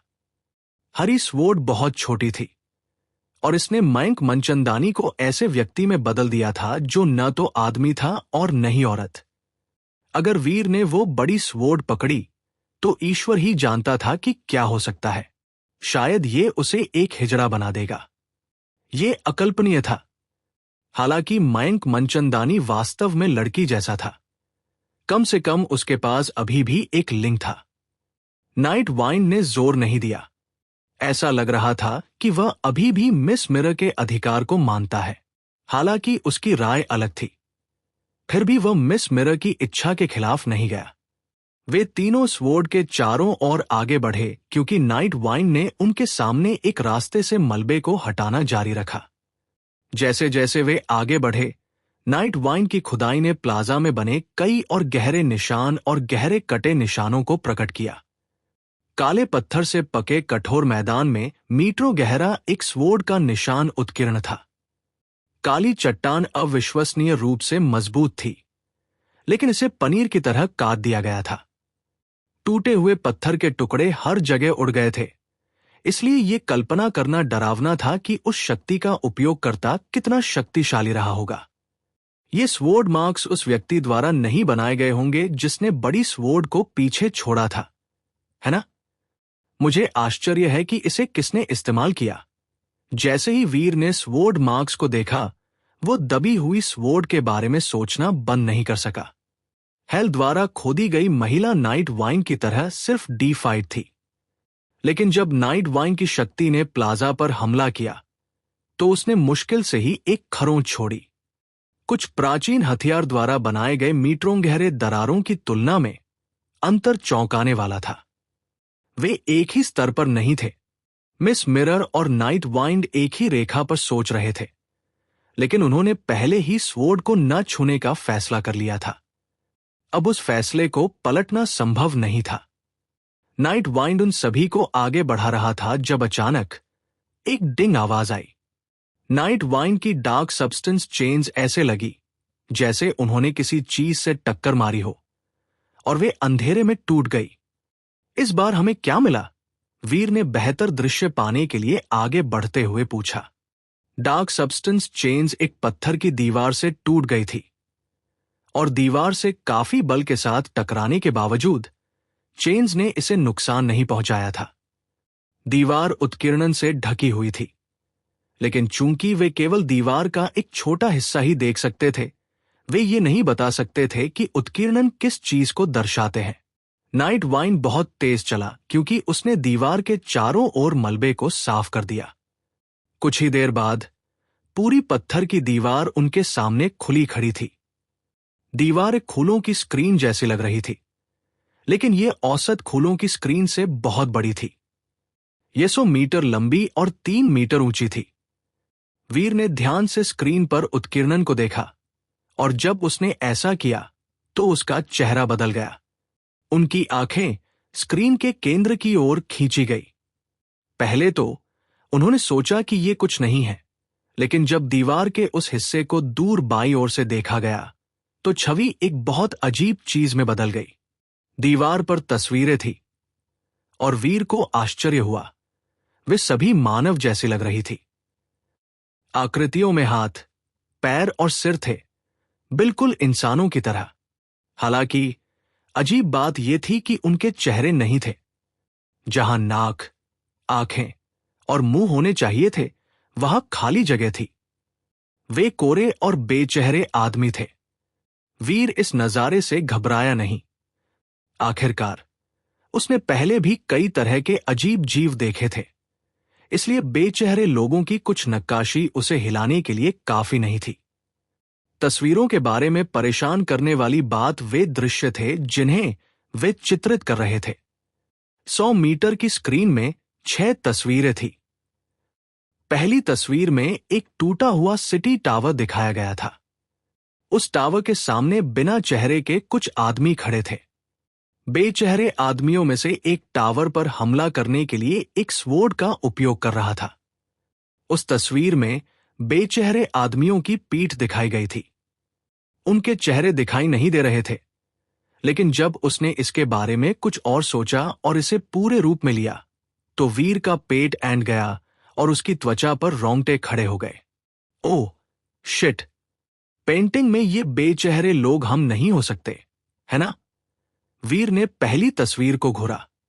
वो केवल बेचेहरे आदमी की पीठ देख सकता था जो टावर को काट रहा था, लेकिन दृश्य ने उसे जोरदार याद दिलाया कि जब नाइट वाइन सिटी टावर के चारों ओर से चट्टानों को साफ कर रहा था, 2 और बेचेहरे आदमी देख रहे थे और एक चौथा आदमी फर्श पर लेटा हुआ था। वह स्पष्ट रूप से वीर, मिस मिरर और ड्यूक था जिसे वे अपने साथ लाए थे। वीर ने इसे कैसा भी देखा, तस्वीर उनके पत्थर के दरवाजे से प्रवेश करने के प्रयास को दर्शाती हुई लगती थी। नक्काशी के अंदर के लोग बेचेहरे थे और उनकी आकृतियां भयानक रूप से स्पष्ट नहीं थी, जो वीर को पूरी तरह से पुष्टि करने से रोकने वाली एकमात्र चीज थी कि उसका सिद्धांत सही था। वीर और मिस मिरर ने एक दूसरे को देखा, फिर अपना ध्यान दूसरी तस्वीर की ओर मोड़ा। नक्काशी में अभी भी 4 बेचेहरे आकृतियां थी, जिनकी पीठ मुड़ी हुई थी। आकृतियों से ज्यादा दूर नहीं, जमीन में एक स्वॉर्ड दबी हुई थी। वीर ने नहीं सोचा कि इस तस्वीर को अधिक व्याख्या की आवश्यकता है। यह स्पष्ट रूप से उस क्षण को चित्रित कर रहा था जब उन्होंने जमीन में घुसे हुए विशाल, जंग लगे स्वॉर्ड की खोज की थी। लेकिन तीसरी तस्वीर बिना किसी संदेह के स्क्रीन के सामने खड़े हुए थे। 3 बेचेहरे आदमी स्क्रीन पर नक्काशी की जांच कर रहे थे। केवल एक बेचेहरे आदमी जमीन पर लेटा हुआ था और यह वास्तव में बिल्कुल उन जैसा लग रहा था। ये चाल कौन चल रहा है? बाहर आओ, नाइट वाइन चिल्लाया। उसकी स्वॉर्ड ऑफ डार्कनेस ने स्क्रीन पर बार बार वार किया। स्पष्ट है, जब तक कि स्क्रीन पर तस्वीरें बनाने वाला व्यक्ति कोई भविष्यवक्ता न हो, उन नक्काशी को उनके आगमन से पहले बनाया जाना संभव नहीं था। एकमात्र संभावना यह थी कि किसी ने उस स्क्रीन को किसी शक्ति से भर दिया था, और जब वे वहां पहुंचे तो इसने उन दृश्यों को उत्पन्न किया जो नक्काशी में दिखाई दे रहे थे। नाइट वाइन की डार्क सब्सटेंस चेन्स ने स्क्रीन पर हमला किया और फिर से टूट गई, जिससे स्क्रीन की सतह पर उनके हमले का कोई निशान नहीं छूटा। स्क्रीन एक डीफाइड ट्रेजर जितनी सख्त थी। अपनी ऊर्जा बर्बाद मत करो, फिलहाल बाकी तस्वीर को देखते हैं, मिस मिरर ने कहा। नाइट वाइन के हमले बेकार थे। उसने अपने हाथ नीचे किए और नक्काशी की जांच में उनका साथ दिया। वीर समझ गया कि मिस मिरर का क्या मतलब था। तीसरी तस्वीर स्क्रीन के सामने उनकी वर्तमान स्थिति को दर्शाती थी, लेकिन 3 और तस्वीरें थी।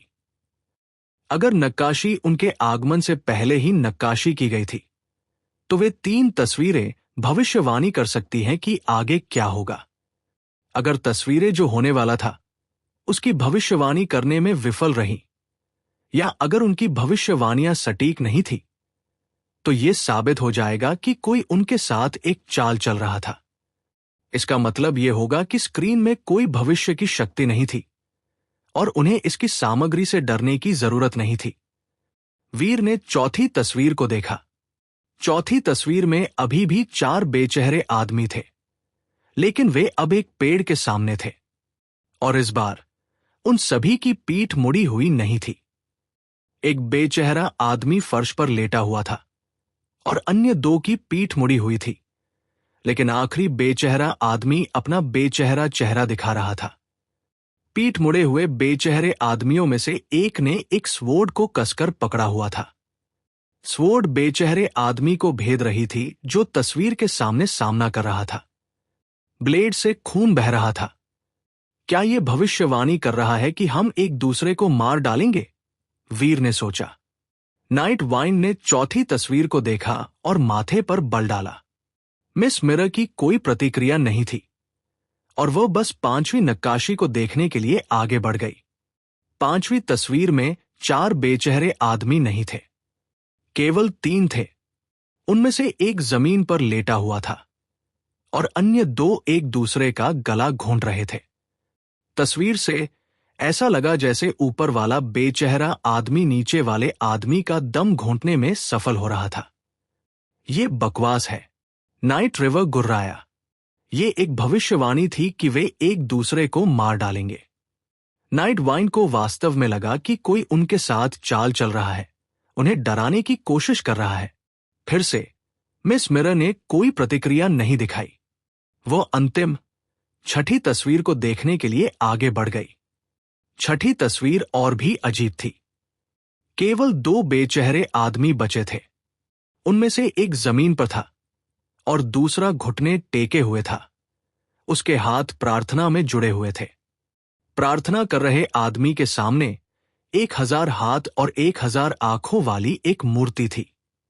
यह बिल्कुल उस मूर्ति जैसी लग रही थी जिसे उन्होंने पत्थर के रास्ते पर पहले देखा था। यहां कुछ जरूर जीवित है। यह हमसे गड़बड़ी करने के लिए तस्वीरों को बदल रहा है। नाइट वाइंड ने गुर्राते हुए तस्वीरों को घृणा की नजर से देखा। वीर जानता था कि नाइट वाइंड इतनी मजबूत प्रतिक्रिया क्यों दे रहा था। वो ये बताने की कोशिश नहीं कर रहा था कि तस्वीरें कितनी हास्यास्पद थी। वो बस मिस मिरर के प्रति अपनी वफादारी साबित करने की कोशिश कर रहा था।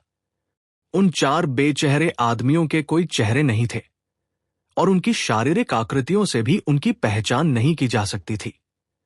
यह बताना असंभव था कि कौन कौन था, लेकिन स्वॉर्ड पकड़े हुए बेचेहरे आदमी ने स्पष्ट रूप से दूसरों पर हमला किया था और ड्यूक जिसे वे अपने साथ लाए थे वो स्पष्ट रूप से उन सभी तस्वीरों में जमीन पर लेटा हुआ आदमी था। तस्वीरों में केवल एक आकृति ने स्वॉर्ड का उपयोग किया। नाइट वाइंड भी एक स्वॉर्ड का उपयोग करता था और वह स्वॉर्ड स्किल्स में अच्छा था। स्वॉर्ड पकड़े हुए बेचेहरे आदमी को वही होना था और इसीलिए वो मिस मिरर के प्रति अपनी वफादारी साबित करने के लिए मर रहा था। अगर तस्वीरों में जो हुआ वह सच हो गया तो नाइट वाइंड ने किस पर हमला किया इससे कोई फर्क नहीं पड़ेगा। चीजें उसके लिए बहुत बुरी हो जाएंगी। वो नहीं जानता था कि वीर एक नकली प्रिंस 16 था। प्रिंस 16 या मिस मिरर, जो किंग की दाहिनी हाथ और बहन थी, को मारने के परिणाम ऐसे होंगे जिनके बारे में वो सोचना भी नहीं चाहता था। डिफाइड बीइंग्स बहुत मजबूत थे, लेकिन एक्सट्रीम किंग की संयुक्त शक्ति की तुलना में एक अकेला डिफाइड क्रिमिनल कुछ भी नहीं था। इससे कोई फर्क नहीं पड़ता कि यह करने वाला व्यक्ति एक गॉड है या एक गोस्ट। अगर वो बाहर नहीं आ सकता तो इसका मतलब है कि वो हमसे डरा हुआ है। नाइट वाइंड, चलो आगे बढ़ते हैं, मिस मिरर ने शांति से कहा। उसका सुंदर चेहरा अभी भी शांत था। ऐसा नहीं लगा कि उसे नक्काशी की सामग्री की एक रत्ती भी परवाह थी। वीर भी इसके बारे में ज्यादा चिंतित नहीं था। जैसा कि मिस मिरर ने कहा, भले ही कोई जीवित व्यक्ति सक्रिय रूप से नक्काशी को बदल रहा हो, वो व्यक्ति खुलेआम उन पर हमला करने की हिम्मत नहीं कर रहा था। उनके अनदेखे दुश्मन को किसी चीज से डरना था और इससे उन्हें थोड़ा ज्यादा सुरक्षित महसूस हुआ। नाइट वाइन ने आदेश का पालन किया और स्क्रीन के पीछे मलबे को साफ करने के लिए अपनी सब्सटेंस चेन्स को तैनात किया। वे तीनों अपने नशेड़ी ड्यूक को अपने साथ खींचते हुए स्क्रीन के चारों ओर घूमते हुए और आगे बढ़ते हुए चले गए। ड्यूक के शरीर के हर छिद्र से खून आ रहा था। वह अभी तक मरा नहीं था, लेकिन उसके भविष्य की संभावनाएं अच्छी नहीं लग रही थी। यह खासकर उसकी आंखों के लिए सच था। वे पूरी तरह से लाल हो गई थी और उसकी आंखों की सफेदी भी नए रंग से समाप्त हो गई थी। नाइट वाइन ने आगे सड़क को साफ करने पर अपना ध्यान केंद्रित किया। कुछ दूरी तक उनके सामने का रास्ता साफ करने के बाद वह अचानक रुक गया। उसने मिस मिरर को देखा और कहा, मिस मिरर, क्या हमें अपनी यात्रा की दिशा बदलनी चाहिए? क्यों? मिस मिरर ने नाइट वाइन से पूछा। वीर भी इस बारे में उत्सुक था। उसे कोई अंदाजा नहीं था कि नाइट वाइन ने यह सुझाव क्यों दिया था। नाइट वाइन ने आह भरी और कहा, तीसरी तस्वीर भविष्यवाणी करती है कि हम एक पेड़ तक पहुंचेंगे, लेकिन तस्वीर में आकृतियों की ऊंचाई की तुलना पेड़ की ऊंचाई से करने पर यह सुझाव देता है कि पेड़ बहुत बड़ा है। यह कम से कम 100 मीटर ऊंचा होगा। उस तरह के पेड़ को अपने रास्ते से हटाना मुश्किल हो सकता है। वीर अब नाइट वाइन के तर्क को समझ गया। चौथी तस्वीर से लगता था कि उनका सामना एक पेड़ से होगा और उस पेड़ को हटाया नहीं जा सकता था। हालांकि अगर उन्होंने पेड़ से बचने के लिए समय से पहले रास्ता बदल दिया तो भविष्यवाणी गलत हो जाएगी। अगर वे सफलतापूर्वक पेड़ से बच गए तो यह सुझाव देगा कि कोई वास्तव में उनके साथ गड़बड़ी कर रहा था। तो चलो दिशा बदलते हैं। मिस मिरर ने सिर हिलाया। मिस मिरर की स्वीकृति के साथ नाइट वाइन ने दिशा बदल दी और खुदाई फिर से शुरू कर दी। अगर कोई उन्हें धोखा देने की कोशिश कर रहा था तो उस व्यक्ति के लिए उनके रास्ते का अनुमान लगाना आसान होगा, क्योंकि वे उसी दिशा में खोद रहे थे जहां शक्ति उन्हें खींच रही थी। उस शक्ति का स्रोत आखिर उनका गंतव्य था। रहस्यमय धोखेबाज ने उन्हें देखा होगा, जानता होगा कि वे कहां जाएंगे और फिर तदनुसार तस्वीरें नक्काशी की होंगी। अगर कोई उन तस्वीरों से हिल जाता तो वे शायद उस सड़क का पीछा करने में कुछ सुरक्षा महसूस करेंगे जिस पर वे पहले से ही यात्रा करने का इरादा कर चुके थे। और अगर उनका सामना उस पेड़ से होता तो वे भयभीत हो जाते। उस स्थिति में धोखेबाज की योजनाएं बड़ी खूबी से एकजुट हो जाती। नाइट वाइन ने ऐसा होने से रोकने के लिए यह सुझाव दिया। अगर धोखेबाज ने उन्हें रोकने के लिए पेड़ को हटाने की कोशिश की तो वह जो किया था उसका कुछ सबूत पीछे छोड़ने के लिए बाध्य था। धोखेबाज की योजना विफल हो जाएगी। नाइट वाइन तेजी से चला, बहुत तेज रफ्तार से खुदाई कर रहा था। 10 मिनट बाद उन्होंने नाइट वाइन का पीछा करते हुए एक कुछ 100 मीटर लंबी खाई में किया था। लेकिन नाइट वाइन अचानक स्थिर हो गया। उसकी पीठ की कठोरता ने यह स्पष्ट कर दिया कि वह आधे कदम पर जम गया था, न कि सांस लेने के लिए रुका था। वो वहां खड़ा था, आगे घूर रहा था जैसे उसने कोई भूत देखा हो। उसने अपने उठे हुए हाथ भी नीचे नहीं किए। क्या हुआ? वीर ने नाइट वाइन की नजर का पीछा किया। उसने देखा कि नाइट वाइन ने चट्टानों को आधा साफ कर दिया था और एक छोटी वस्तु अब मलबे से झांक रही थी। जब वीर ने देखा कि यह क्या था तो उसका चेहरा भी पीला पड़ गया। चट्टानों से एक टहनी ऊपर उठ रही थी और उससे कई हरे पत्ते फूट गए थे। ऐसा लग रहा था जैसे ये एक विलू ट्री का है। कैसे? वीर ने असुविधा से पूछा। उसने टहनियों और पत्तों को और करीब से देखा और वे तस्वीर में दिखाई देने वाले जैसे लग रहे थे। नाइट वाइन ने खामोशी से अपनी डार्क सब्सटेंस चेन्स का उपयोग करके पास की सभी चट्टानों को हटा दिया। जैसे ही मलबे को खहका गया और टहनियां दिखाई दी। कुछ ही मिनटों बाद टहनियों और शाखाओं का एक समूह दिखाई दे रहा था। पूरा पेड़ खोद लिया गया था। यह बिल्कुल वैसा ही था जैसा कि तस्वीर में दिखाई दिया था। ये 100 मीटर ऊंचा था और ये एक विलू ट्री जैसा लग रहा था। लचीली शाखाएं नीचे लटक रही थी और पेड़ अनगिनत हरे पत्तों से ढका हुआ था। वे तीनों उदास होकर पेड़ को घूरने लगे। उन्होंने एक ऐसे तरीके से रास्ता बदल दिया था जो अप्रत्याशित होना चाहिए था, लेकिन उन्होंने फिर भी पेड़ को ढूंढ लिया था। यह बहुत अजीब था। वीर ने पेड़ की जड़ों का निरीक्षण किया। यह पत्थर से बने एक फूलों के क्यारी में बसा हुआ था और इसकी जड़ों को समृद्ध मिट्टी ने ढका हुआ था। ऐसा नहीं लगता कि किसी ने इसे यहां स्थानांतरित किया है, मिस मिरर ने फूलों की क्यारी को देखते हुए कहा। हो सकता है कि इस तरह के कई पेड़ हों। अगर ऐसा है तो हमें कम से कम एक से सामना करना ही था। यह प्लाजा शायद पेड़ों से घिरा हुआ है। हम एक को ढूंढ लेते, भले ही हमने कहाँ खोदने का फैसला किया हो। वीर ने एक पल के विचार के बाद कहा, ठीक है। नाइट वाइंड ने गंभीरता से जवाब दिया और उसने कहीं और खोदने के लिए अपनी सब्सटेंस चेन्स को हटा दिया। वह देखना चाहता था कि क्या किसी अलग दिशा में दूसरा पेड़ ढूंढा जा सकता है। खोदना बंद करो। यहां इन पेड़ों में से दूसरा नहीं होगा। मिस मिरर ने उसे रोकने के लिए अपने हाथ हिलाए। नाइट वाइंड मिस मिरर पर सवाल नहीं उठाने वाला था, लेकिन उसने भ्रम की अभिव्यक्ति के साथ उसे देखा। वह इस घोषणा को समझाने के लिए उसका इंतजार कर रहा था। मिस मिरर ने पेड़ को देखा और कहा, मुझे लगता है कि ये एक रेक्विम ट्री है। एक रेक्विम ट्री। जब नाइट वाइंड ने यह सुना तो वो हल्का सा पीला पड़ गया। उसने अविश्वास के भाव से पेड़ को देखा। वीर ने भ्रम के साथ मिस मिरर और नाइट वाइंड को देखा। उसने पहले कभी रेक्विम ट्री के बारे में नहीं सुना था। मिस मिरर जानती थी कि वीर क्या सोच रहा था और इससे पहले कि उसे पूछने का मौका मिलता, उसने समझाया, जब मैं एंशिएंट गॉड से मिलने गई थी तो मैंने एक बार एक रेक्विम ट्री देखा था। एंशिएंट गॉड कहते हैं कि ये रेक्विम ट्रीज वह जगह है जहां उनके लोग अपनी अंतिम निद्रा के लिए जाते हैं। किंवदंतियां कहती हैं कि एंशिएंट गॉड को उनके पास दफनाया जाना चाहिए ताकि उनकी आत्माएं शाश्वत शांति पा सके।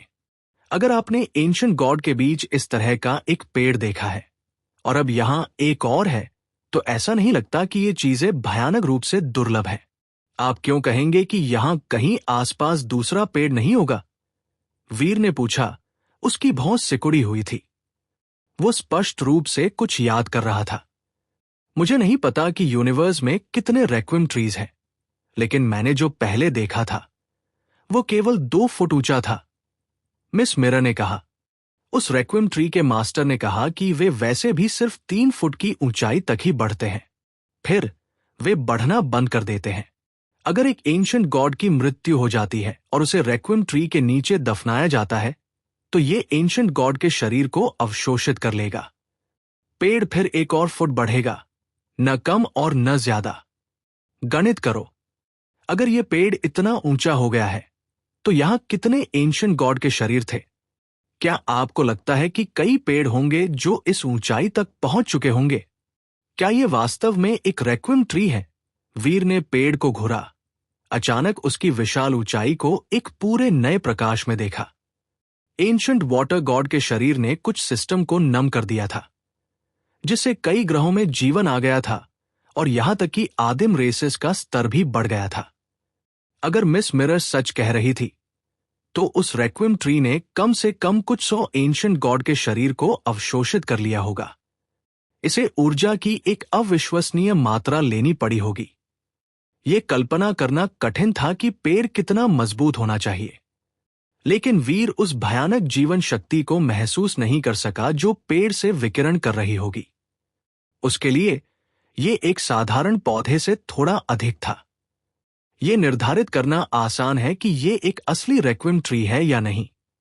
अगर यह एक रेक्विम ट्री है तो पेड़ में एक रेक्विम ट्री होल होगा जिसमें एंशिएंट गॉड पावर्स होंगे।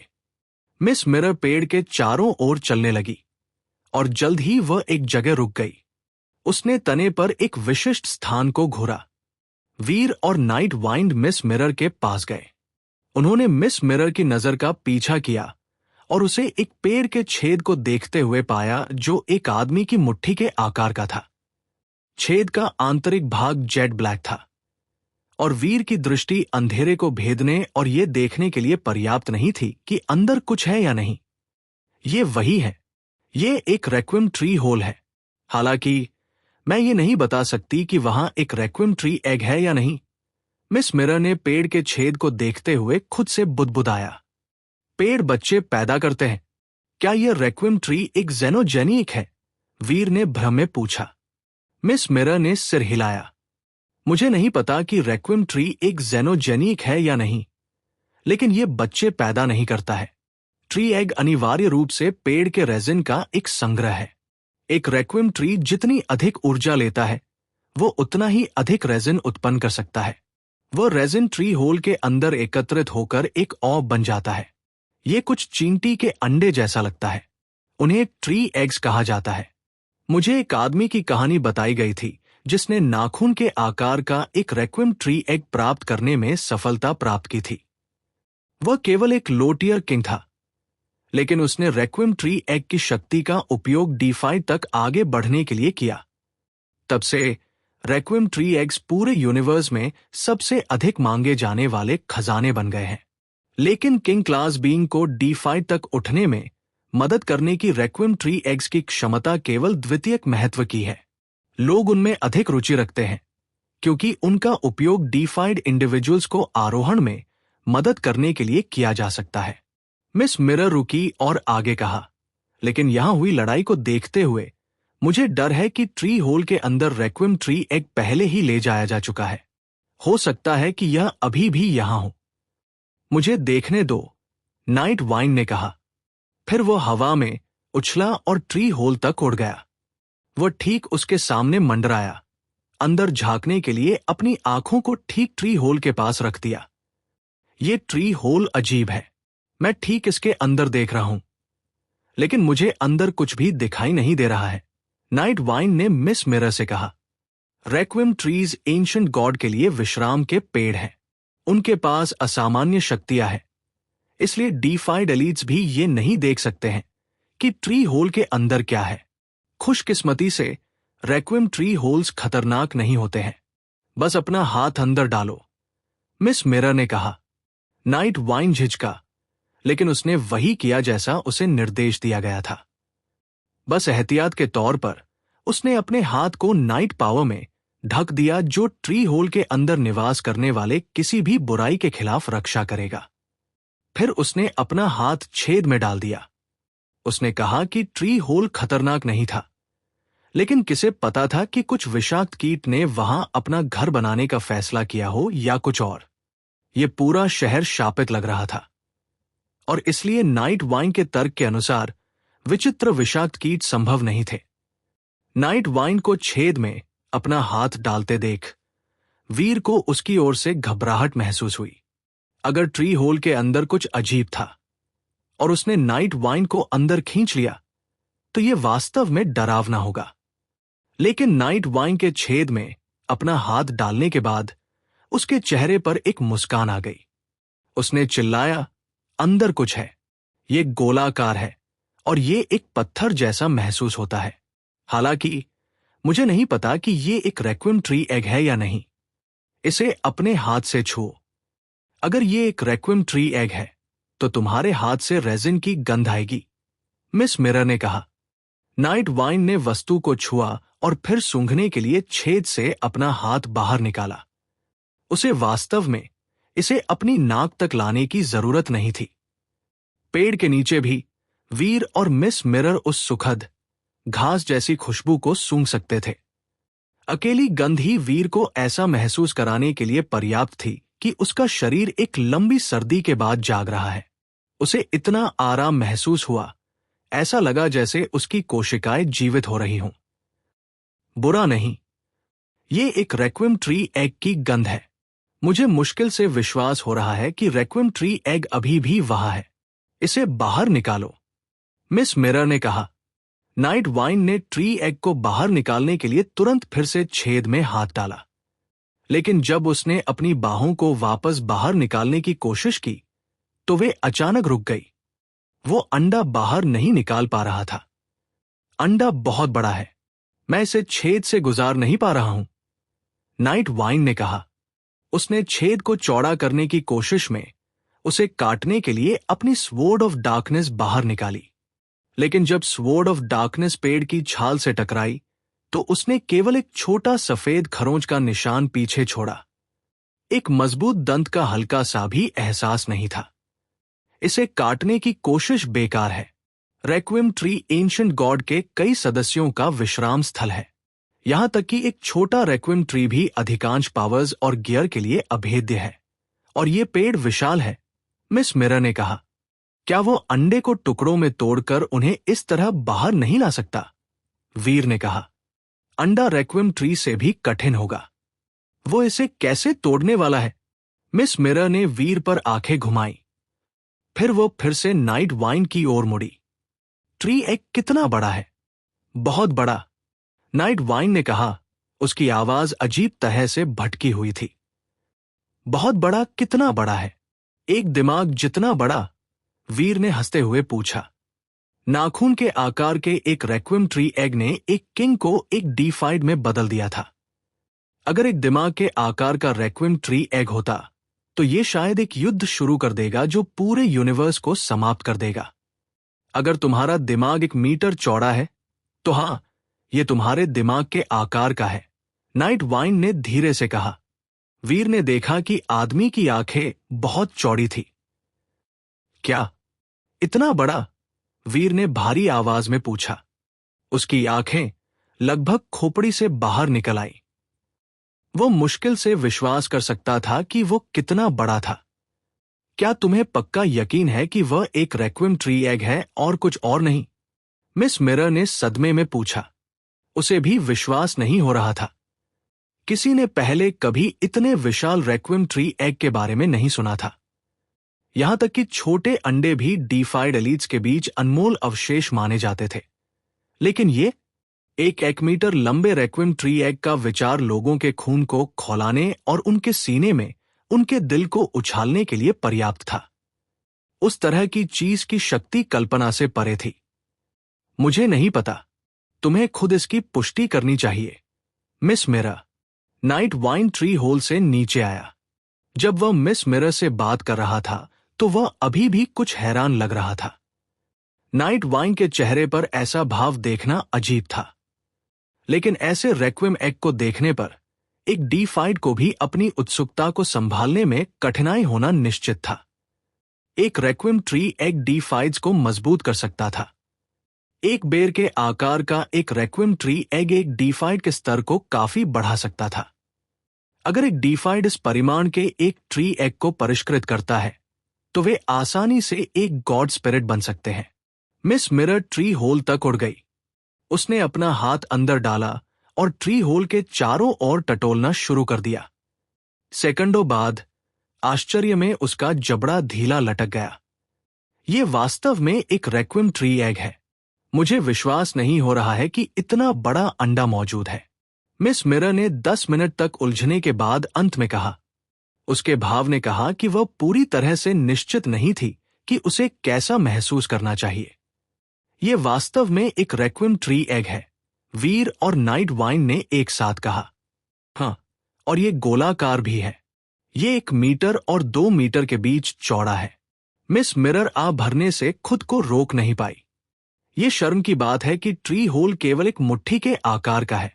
अगर ये एक छोटा रेक्विम ट्री एग होता तो हम इसे बाहर निकाल सकते थे। अब हम जानते हैं कि अंदर एक ट्री एग है और ये कुछ ऐसा है जो यूनिवर्स को बदल देगा जैसा कि हम इसे जानते हैं। हालांकि हमारे पास इसे हटाने का कोई रास्ता नहीं है। रुको, शायद इसे बाहर निकालने का कोई तरीका है। नाइट वाइंड अचानक उत्साहित लगने लगा। क्या तुम्हारे पास ट्री होल का विस्तार करने का कोई रास्ता है? वीर ने नाइट वाइन को देखा। मिस मिरर ने भी एक भौं उठाकर उसे देखा। जवाब देने के बजाय नाइट वाइन ने उत्साह से पेड़ की ओर इशारा करने के लिए अपनी उंगली का उपयोग किया और बोला, वहां देखो। वीर और मिस मिरर ने उसकी उंगली का पीछा किया। पेड़ के एक तरफ एक गहरा निशान दिखाई दे रहा था। ये एक 3 फुट लंबा घाव था और ये कम से कम 3 उंगलियों गहरा था। वो एक स्वॉर्ड मार्क है। वीर की आंखें चमक उठीं। स्वॉर्ड मार्क पुराना था और भले ही पेड़ ठीक हो गया था, एक निशान था। लेकिन निशान के कोण के आधार पर ऐसा लगा जैसे इसे बड़ी स्वॉर्ड से दिया गया था जिसे उन्होंने पहले ढूंढा था। अगर हम उस स्वॉर्ड को पकड़ सकते हैं तो शायद हम इसका उपयोग ट्री होल को चौड़ा करने और रेक्विम ट्री एग को पुनः प्राप्त करने के लिए कर सकते हैं। नाइट वाइन ने उत्सुकता से चमकती आंखों से कहा, वह वास्तव में काम कर सकता है। हो सकता है कि कोई या कुछ चाहता है कि हम वापस जाएं और उस स्वॉर्ड को पुनः प्राप्त करें। वीर ने कहा। पूरा परिदृश्य थोड़ा ज्यादा ही सुविधाजनक लग रहा था। उन्होंने सड़क पर स्वॉर्ड को पीछे छोड़ने का फैसला किया था, इसके बावजूद कि स्क्रीन पर तस्वीरें क्या संकेत देती थी। अब उन्हें एक लुभावना इनाम प्रस्तुत किया गया था जो उन्हें मजबूर करेगा कि वे वापस जाएं और स्वॉर्ड को पुनः प्राप्त करें। वे धीरे धीरे उस वास्तविकता के करीब सरकते हुए लग रहे थे जिसकी भविष्यवाणी स्क्रीन ने की थी। मैं इसे आजमाने को तैयार हूं। मैं फिर से स्वॉर्ड को ढूंढने और उसे वापस लाने जाऊंगा। नाइट वाइन ने मिस मिरर से कहा। जाओ, लेकिन सावधान रहना, मिस मिरर ने कहा। उसकी आवाज विचलित और दूर की थी। हां, मैं इसे करूंगा। नाइट वाइन ने झुककर प्रणाम किया, पीछे मुड़ा और चला गया। कुछ कदम उठाने के बाद नाइट वाइन रुक गया। उसने ड्यूक को देखा। उसने एक पल के लिए सोचा और फिर मिस मिरर से कहा, मेरी लेडी, ये आदमी नहीं बचेगा। मैं इसे अभी इसकी पीड़ा से मुक्ति क्यों न दे दूं? वीर जानता था कि आदमी का क्या मतलब था। नाइट वाइन स्पष्ट रूप से अभी भी स्क्रीन पर देखी गई भविष्य की तस्वीरों के बारे में डरा हुआ था। हालांकि अगर वह ड्यूक से छुटकारा पा लेता तो एक कम बेचेहरा आदमी होता। इसका मतलब होगा कि भविष्यवाणी को गलत साबित किया जा सकता है और ये एक भ्रम से अधिक कुछ नहीं था। मिस मिरर ने सिर हिलाया।